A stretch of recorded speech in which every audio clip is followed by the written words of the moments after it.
জামাত ইসলাম যদি সত্যি এই দেশে ইনসাফ প্রতিষ্ঠা করতে চায়, তাদের রাজনৈতিক উদ্দেশ্য যদি সত্যি আওয়ামী লীগ বিএনপি থেকে ভিন্ন হয়ে থাকে, তারা যদি সত্যি হক প্রতিষ্ঠার আন্দোলনের বিপ্লবী কর্মী হয়ে থাকে, তারা যদি সত্যি উসমান হাদি আবু সাইদের অনুসারী হয়ে থাকে, তাহলে এই মুহূর্তে তারা যেটা করবে, এসব সংসদ এমপি গিরি ওখানে রেখেই আগে জুলাই সনদ বাস্তবায়নের আন্দোলনের মাঠে নামবে। তাতে যত রক্ত ঝরা ঝরুক, যত প্রাণ যাওয়ার যাক, যত শহীদ হবার হোক। কারণ একটা বিপ্লবকে প্রতিষ্ঠা করতে হলে ওই বিপ্লবের শহীদ হওয়া এবং পঙ্গু হওয়া ব্যক্তিদের মর্যাদা রক্ষা করতে গিয়ে আরো কিছু রক্ত দিতে হয়, এটা স্বাভাবিক। যেমনটা মনে হচ্ছে জুলাই সনদ বাস্তবায়নের জন্য রক্ত দিতে হতে পারে। ওই সংসদে প্রতিদিন একের পর এক জুলাইকে অস্বীকার করা হচ্ছে, জুলাই যুদ্ধের সাথে গাদ্দারি করা হচ্ছে, সরাসরি জুলাই যুদ্ধের বিরুদ্ধে অবস্থান নিচ্ছে। আজকে বলছে জুলাই সনদের কোনো অস্তিত্ব নেই, সালাউদ্দিন বলেছে এই কথা। এখন সংসদে বসে বসে জামাত ইসলামী এনসিপি যদি এসব কথা মুখ বুঝে সহ্য করে এবং চলমান সংসদের নীতি নিয়ম কানুন মেনে তারাও তাদের এমপি গিরির দায়িত্ব চলমান রাখে, তাহলে তো আমরা ভিন্ন কিছু মনে করব। শুধু মুখে বললে হবে না, শহীদ উসমান হাদির মতো প্রমাণ দিয়ে প্রমাণ করতে হবে, হ্যাঁ আমরা ইনসাফ প্রতিষ্ঠার দল।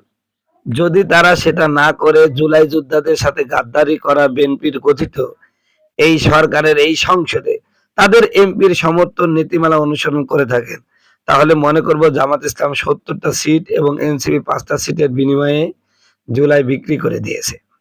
জুলাই স্পিরিট, জুলাই চেতনা, জুলাই অনুপ্রেরণা এবং বাংলাদেশের নতুন যে সূর্য উকি দিয়েছিল সেটা এখানেই নিভে গেছে কয়েকটা সিটের বিনিময়ে।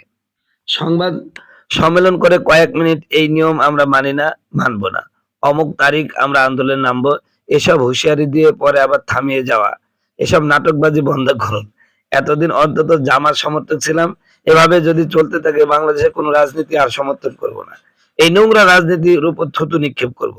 ২০১২ সালের দিক থেকে শুরু করে আল্লামা সাঈদীর রায়ে এবং স্বৈরাচারী আওয়ামী লীগের বিরুদ্ধে জামাত শিবির যে যুদ্ধ ঘোষণা করেছিল, চোখের সামনে কত ভাইদেরকে আহত হতে দেখলাম, নিহত হতে দেখলাম, ঘুম হতে দেখলাম। সেখান থেকে এই জামাত ইসলামী শহীদি কাফেলার প্রতি অনেক বড় একটা আশা প্রত্যাশার জন্ম নিয়েছিল। হ্যাঁ, একটা ইনসাফ প্রতিষ্ঠার দল, একটা হক প্রতিষ্ঠার দল, শহীদি কাফেলা যার নাম।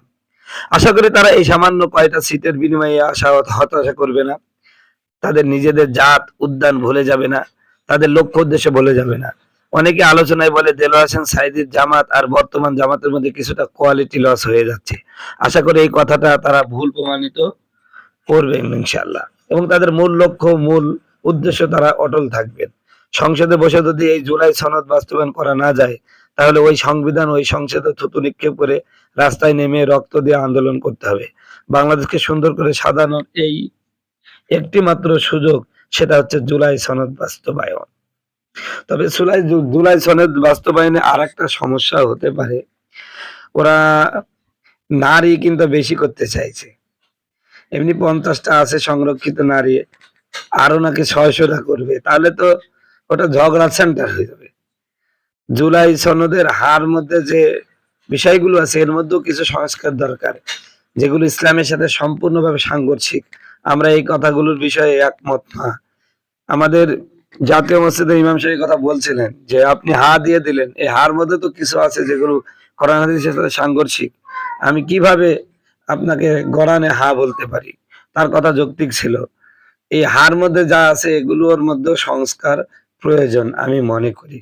তবে জামাতের প্রতি আমরা উদাত্ত আহ্বান জানাবো, আপনারা যেই স্পিরিট নিয়ে ক্ষমতায় গেছেন, আপনারা সেই বিষয়টা তুলে ধরেন, আমরা আপনাদের পাশে আছি ইনশাআল্লাহ।